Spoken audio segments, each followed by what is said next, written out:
people, how you doing? So this is the first episode of the podcast, and I thought what I would do today is an introduction of myself to show the people who maybe haven't been following me on my Instagram who I am, what I'm doing now, why I did what I did, and what to expect from the podcast. So thank you very much for tuning in. I really appreciate it. So firstly, a really easy one. Who am I? So my name's Jenna. I'm 35 years old. I have got a husband who is absolutely amazing. I have got 3 dogs. So I've got a Labradoodle and 2 wire-haired Vizslas. And I'm a dual qualified nurse. And what I did in 2020 was I was seeing the censorship online, and I was having the experience of people's behavioural changes because of what was happening online and what was happening in the media was becoming very obvious to me how people were absolutely, completely scared of one another. And although we were saying that we were all in this together and be kind, what was actually happening was very, very different from my perspective. So I've never been political. I've never really paid too much attention to the media. But it really, really concerned me what was happening.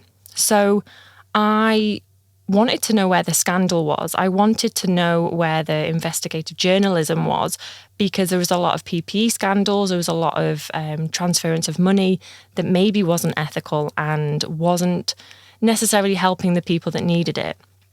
But that didn't seem to be happening. So this was all really, really confusing for me.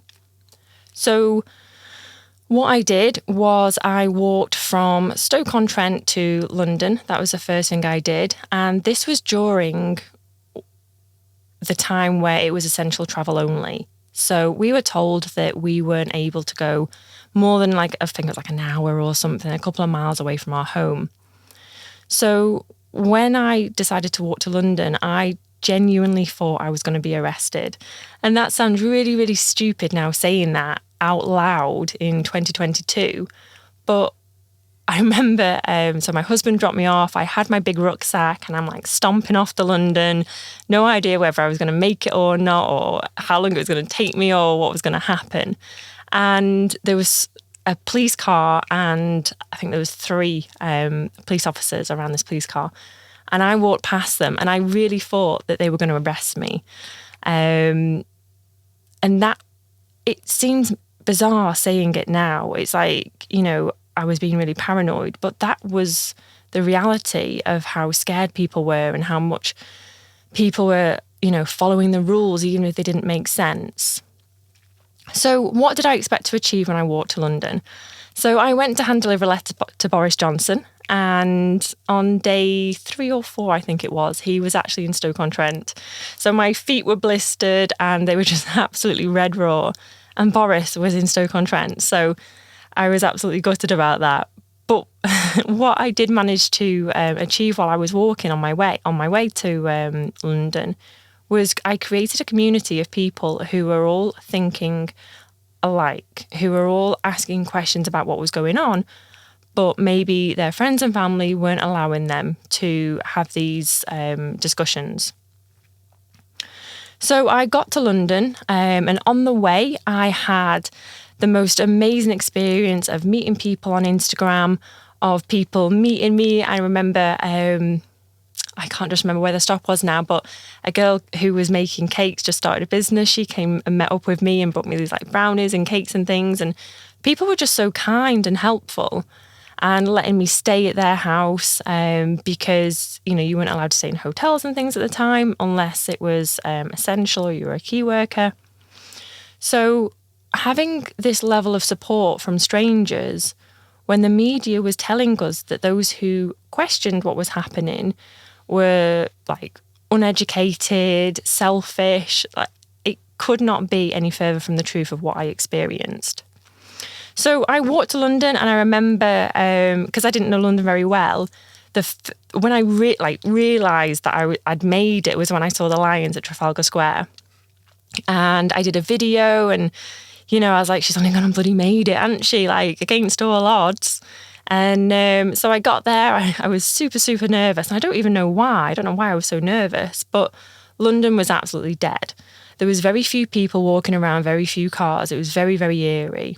And I walked down whatever the street is before Downing Street, and the police officers were outside, and I had my little letter, and I asked if they'd give it, if they'd hand it in. Anyway, they didn't.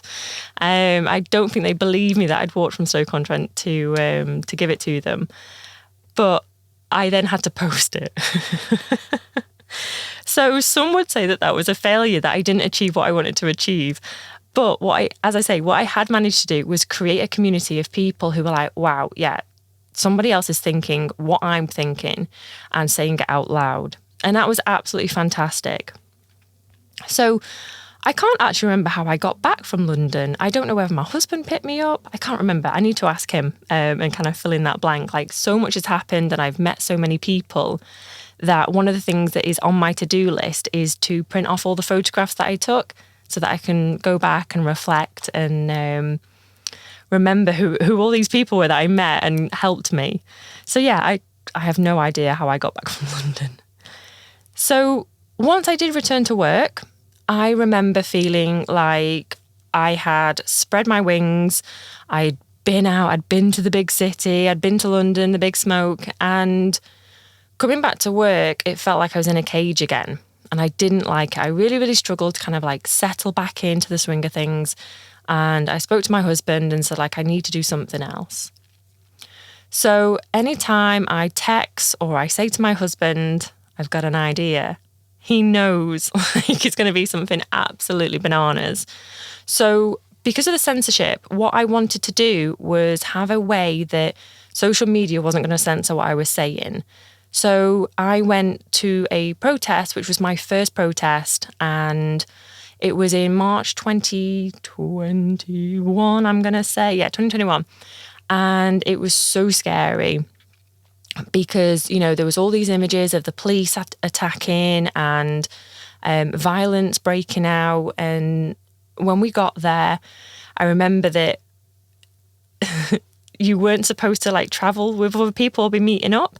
And there was 10 of us that were in this room and we'd ordered a takeaway and it was like top secret and we had to keep our voices down and not let anyone know that we were like together and knock on the door and all come separately. So we were texting each other to say, yeah, Tracy's in the room, you can come now, Adam.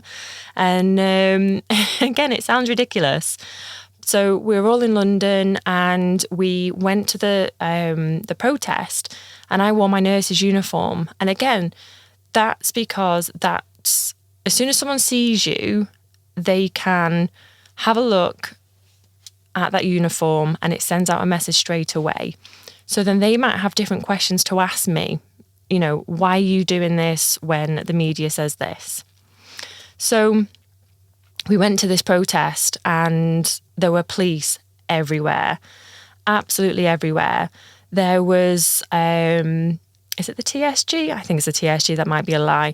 And, you know, they were like head to toe in uniform with like the shields and the batons and like the visors, like the head things. And gosh, it was so intimidating, and never really having any brushes with the law and having like the utmost respect for authority. This was really, really intimidating. And I could understand why people didn't want to attend these events. So we went to Hyde Park. Again, we didn't really know London that well, didn't know what was happening. And there was no one about. Like, it felt like there was maybe a handful of people in the whole of Hyde Park. And all of these police, like horses, rows of vans all down the road, helicopters. It was so dramatic. And then I'm just kind of like in my uniform, walking around, worried about what's going to happen to me. And all of a sudden, bang. All of these people came from absolutely nowhere. There were hundreds and thousands of people like-minded. I have no idea to this day where they were hiding. And it was the most exhilarating experience ever. Like I remember finishing that protest and just being absolutely buzzing because there were all of these people. And they were all different people. You know, there were lawyers, there were teachers, there were other nurses, there were people that were self-employed, there were parents, you know, there were grandparents, all these different walks of life, and the media wasn't covering it except to say all the negativity that was happening. So I was just so pumped after this. And what I did then was, because I held up a sign that said, let's not pretend coercion is the same as caring. And my arms hurt so much once I finished that. I don't even know how many hours we were walking for. And the sandwich board came about, one, because of the censorship, and also pure laziness, to be honest, because I didn't want to hold another sign up for a couple of hours because my arms hurt so much. So I said to my husband, like, I've got an idea, this is what I want to do. And I'd walked 150 miles to London. So the next plan was I was going to walk 1,000 miles around London over 50 days.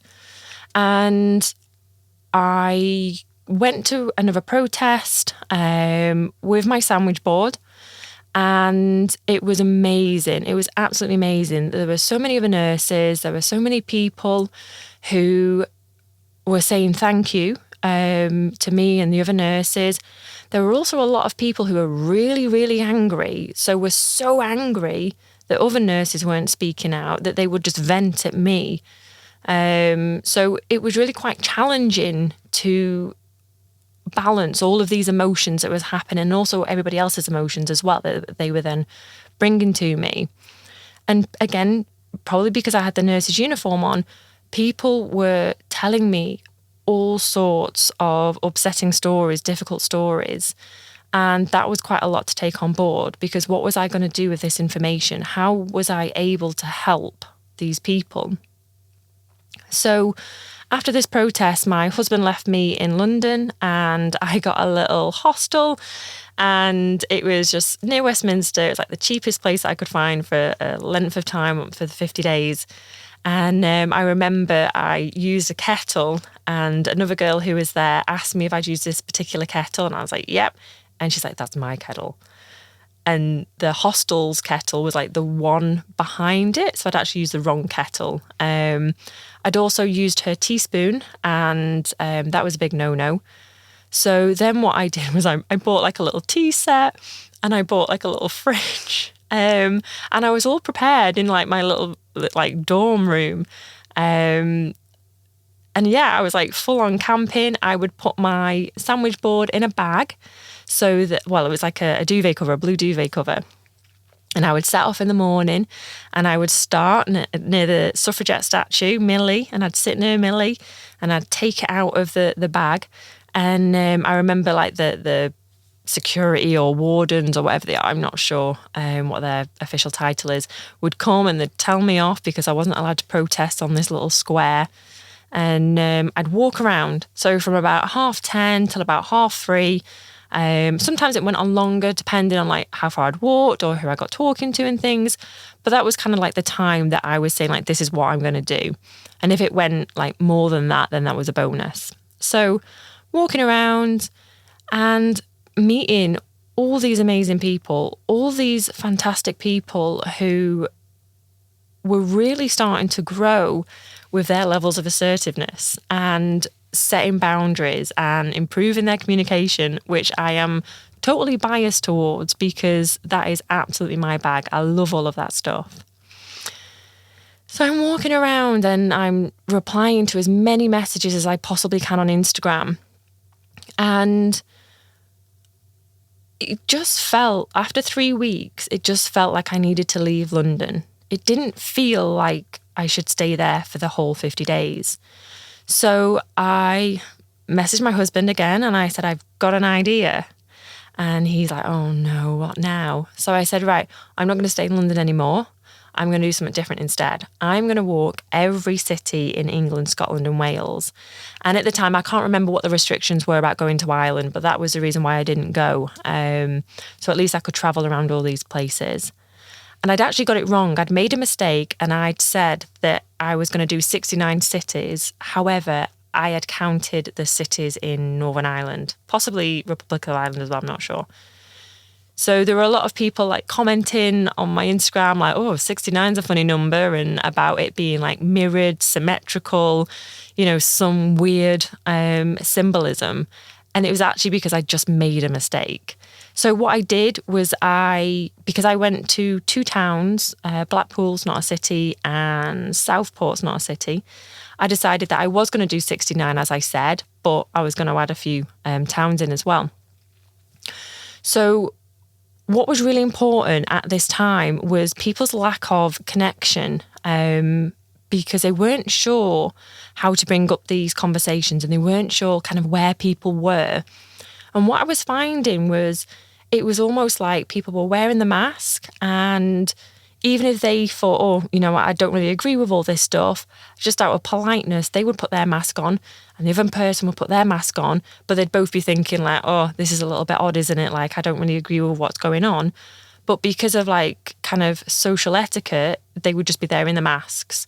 So what I wanted to achieve was to help people as local as possible, so within the city, within a commutable distance, to make connections with other people. And I remember Durham was a really, really good city where I felt that I made quite a lot of connections with, there was a lot of mums there. And I remember one lady in particular who she kind of like stopped us. She was coming the opposite way and she stopped us and was like, what is this about? Like, what? Tell me. So I told her what I was doing and she was like, oh my gosh, I don't know anyone who thinks like this. I think like that, but I've never actually had the conversation with anyone. And then she has got all these connections now. So all these people kind of met up with me, walking around the street with me. And then now this lady who felt very alone has now got all these contacts. So that for me was what I got out of walking. So I did the 69 towns and cities, and I had different types of experiences depending on the people that I was meeting, because my message stayed the same. So I very much stuck to my nurse's code of conduct, informed voluntary consent. And it wasn't for me to tell people to have a medical intervention or to not have a medical intervention. But it also wasn't for nurses to coerce people into having medical interventions. Like, we should never say use forced to have Like, that just, it blew my mind that was happening. And one of the things, I forgot that I did while I was in London as well for the 3 weeks was I hand-delivered a letter to the Nurse and Midwifery Council. And I wrote all of the breaches of the Code of Conduct that I was aware of. And I arranged a kind of nurses meet, I guess. I did get a phone call that morning to say that I was going to risk a £10,000 fine for organising a meet-up. But it wasn't that I didn't care. It was just, it was a priority to do this. It was more important for me to do what I felt was right than consider the £10,000. Like, if I'm thinking about my conscience being clear, at that time it felt like my conscience being clear was worth £10,000. So I did it. I didn't get fined. There were some amazing nurses and carers who at that time, they came in their uniforms, and that was when, it was still really difficult to have these conversations, and then they came and they walked with me to the NMC. So yeah, that was another thing that I did as well. So I did the 69 towns and cities. I was in London for 3 weeks. I walked to London, attended the protests, and it felt like a huge risk. It felt like I had very little to gain from doing this, apart from my conscience being clear, because anyone who questioned kind of the status quo was seen as a conspiracy theorist. Whereas, like, just asking questions, to me, it seemed strange that we weren't able to do that because, again, as nurses, that's what we're trained to do. Ask questions, follow the money, like who's funding the research? How long's the research been going on for? Like, what is the evidence? And it just didn't seem to be happening. So this was all like really, really strange for me that it wasn't happening. So that's a bit about who I am. And over like the podcast time, I'm sure like little clips of what I've been up to will kind of come out. And as well, once I've done my photo album, Some of the memories will come back. So I guess some of the standout moments was I did a time lapse with Oracle Films, and I think it took about an hour and a half for every person to walk past me. And that's a lot of people. I don't know what the head count of that was, but that was a lot of people. So that was definitely one of the standout moments, just standing still and just seeing all of these people and experiencing all of that. The big groups of people who were meeting up and then forming connections, and especially the people who kind of, 6 months, a year later would message me and say thank you, because you did this, I now have these friends, and I really appreciate that. So that's what I got out of this, wanting to be helpful and friendly. And I felt like I had purpose, helping people connect with others. Lessons about my husband as well. So that was a big standout moment. So I really learned how we are in this marriage together as separate individuals that are walking together, and how much trust that we have, and how our communication has improved and our relationship has improved because of all these difficult events. So that's a huge standout moment for me, and the police as well. So, being a nurse, being part of the services, there's a certain community that, I've gone into this job to help. And with the police, they're a different, part of the services, and they have got their separate community that they want to help. That was my idea anyway, that people go into the police because they want to help people. However, what I was seeing was police officers attacking peaceful protesters. And I remember one time in particular at Hyde Park where there was the band Jam for Freedom playing, and people had their backs, so the police were forming outside, like a formation outside of these people. So you've got the band, you've got people watching the band, and then the police were behind them. And they just charged. It was weird watching these police line up, but I didn't anticipate that happening. So this was a huge shock for me.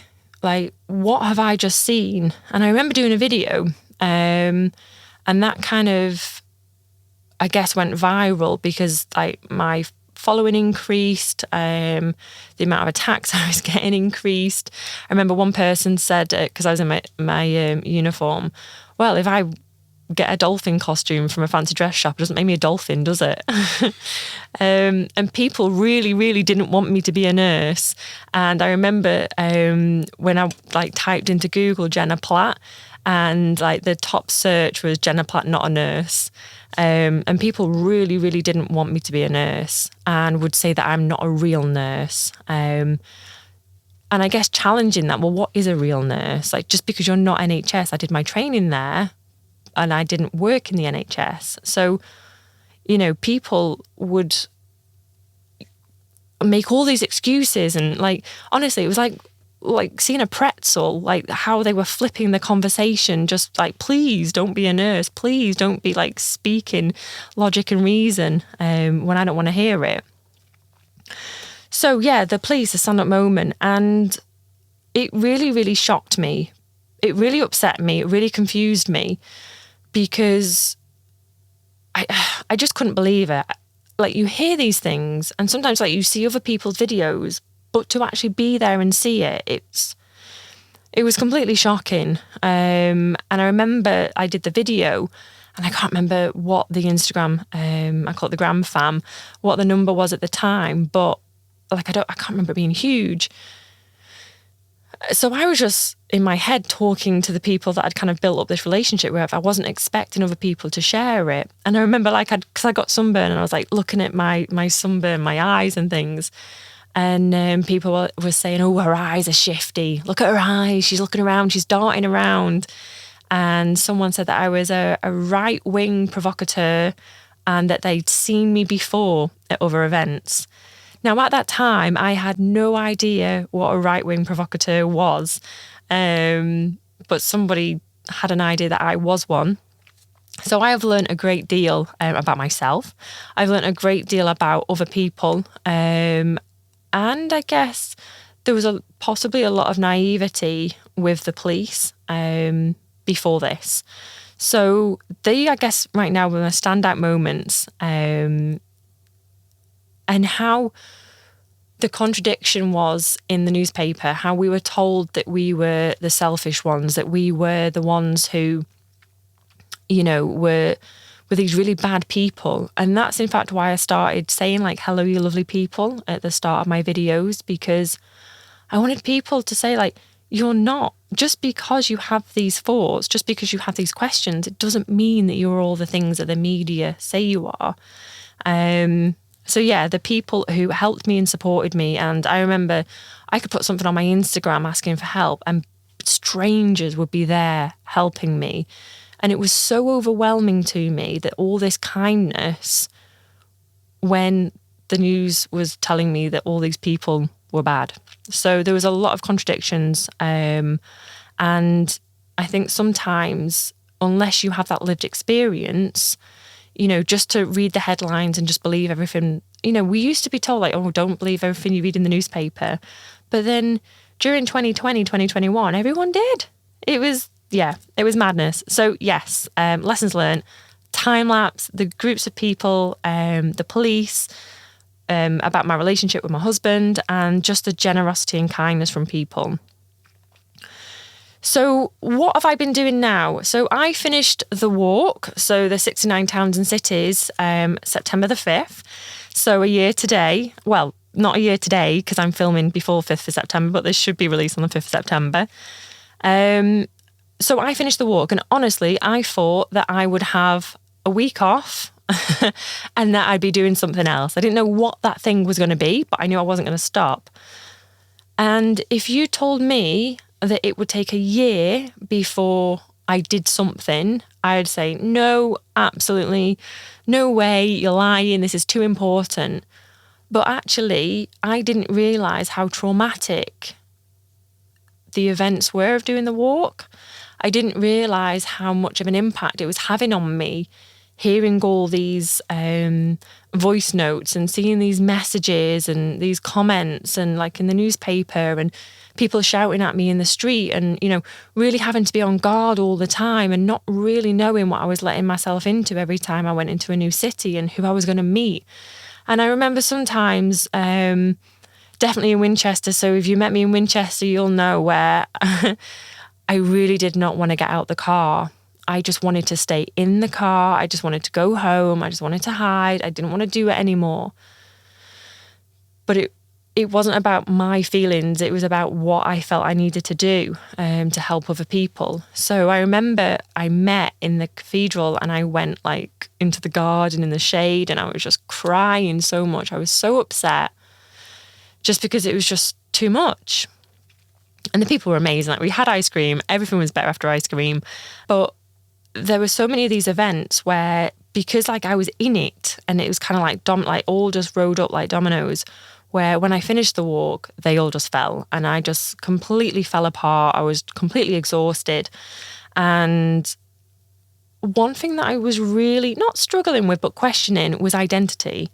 So when I was reading the comments, when people were meeting me in the street and were kind of like supporting and helping me and things and sharing my things, people were saying the nicest things. And I was very conscious that I didn't want that to become me. I didn't want to be in a position where I needed people to say all these nice things in order for me to do what I felt was right. And I needed to separate what I was doing from who I am. So I really had this kind of like couple of months, I guess, just toying with the idea of what is identity, how do we get it, how do we define ourselves, how do we interact with society, and what do all these labels mean, and are labels always negative? So that took me a little while to kind of work out and separate myself and make sure that I guess I didn't believe my own hype and, all these people who were saying I was amazing. I was like, yeah, I'm amazing. And like, why aren't people wanting to take pictures of me anymore? So I didn't want like it to all go to my head and for me to not be grounded. So I was thinking about like, what defines me? Who am I? And one of the things that I learned as well was about value-based friendships. So the friendship group that I've made since 2020 on Instagram, what I guess we've realised is we don't necessarily share the same opinions, but we share the same values. So that's something that I learned from that as well, and how important that is. So we can have differences in opinions, but because we want, certain things, or because we are trustworthy, because we are loyal, because we are helpful and generous with each other, and the time that we give to each other, it has created a really nice friendship group where we can have intimacy within that friendship group. And when I say intimacy, I don't mean being sexual. I mean being honest and authentic with each other and not worrying about being rejected by the other person. I'm just going to write a note about that because I want to talk about that in a second.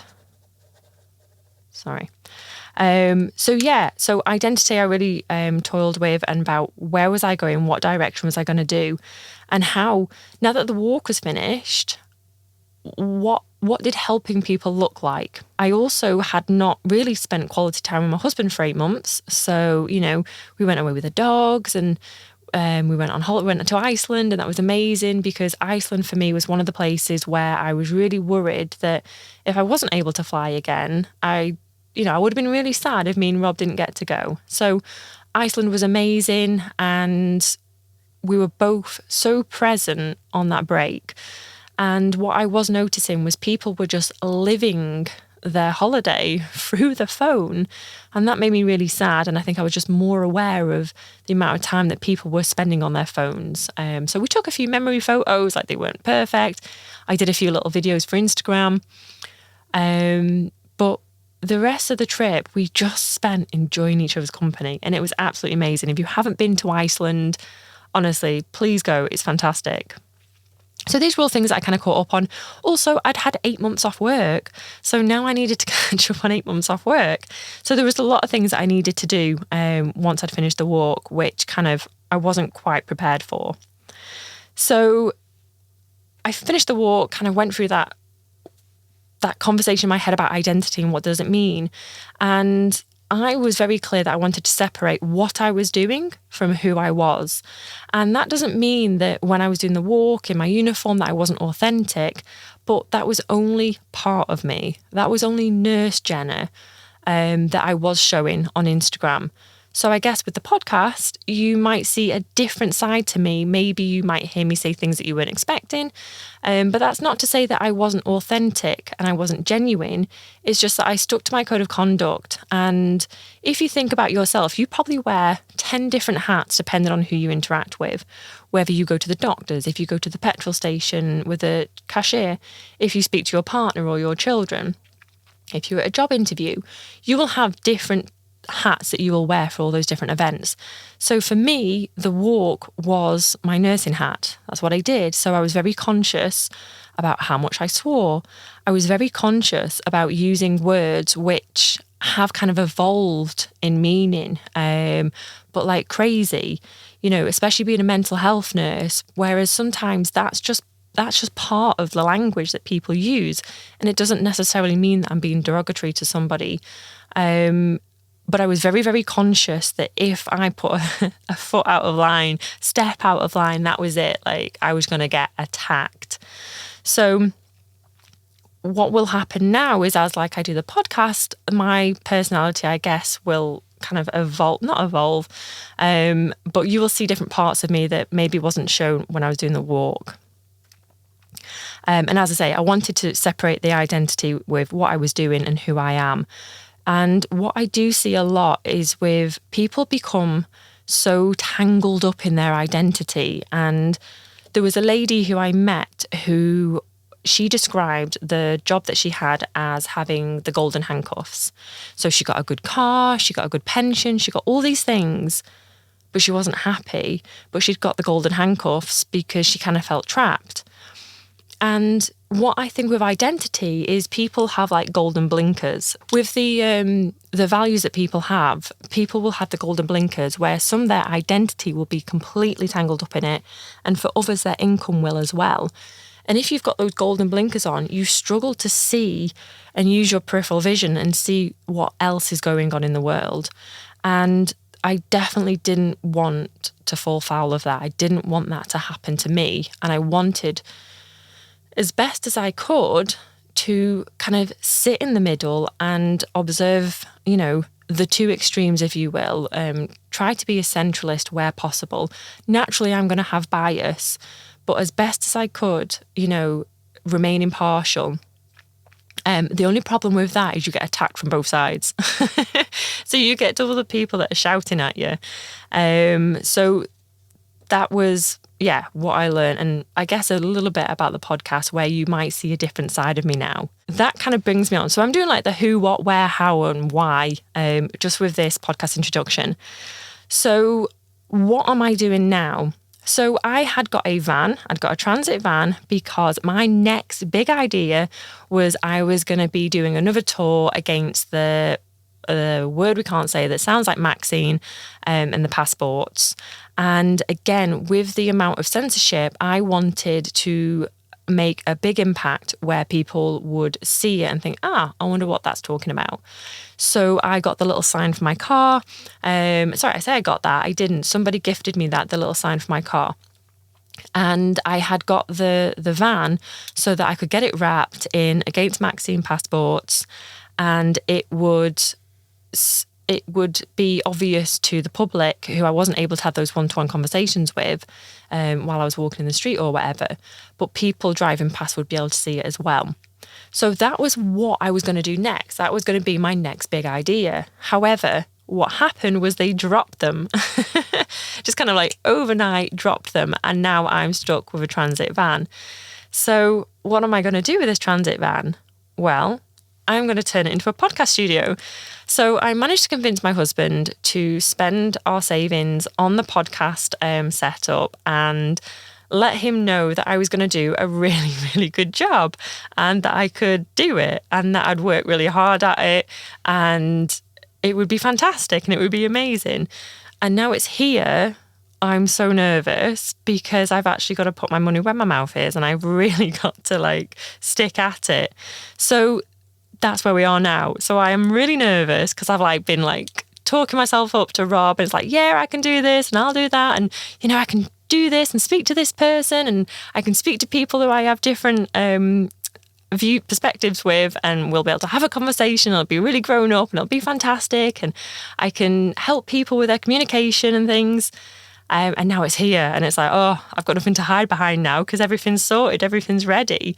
So what I'm going to do with the podcast is I want to speak to people who are interesting, who have a inspiring or empowering story that they can share to help the audience maybe get motivated, take inspiration from, take action, learn something new. So I guess it's a little bit of education through entertainment is what I'm hoping to achieve.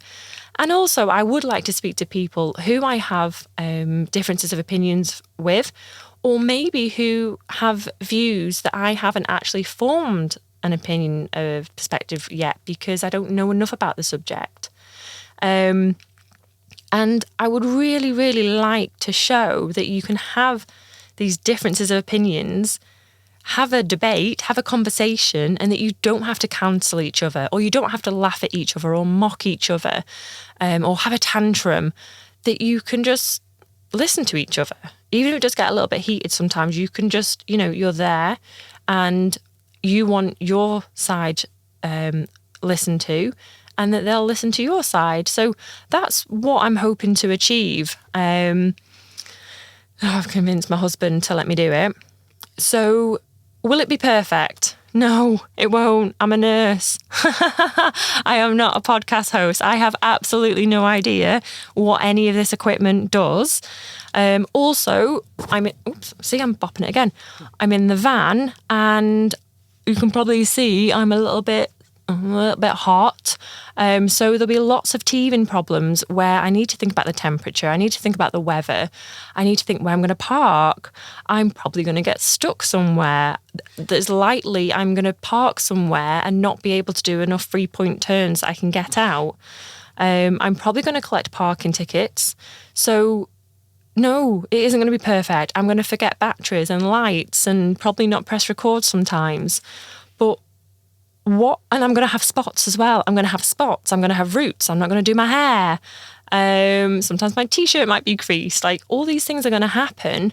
I'm going to spill stuff. But I really, really don't want it to be like a perfect, polished kind of podcast, because I just don't think that's real life.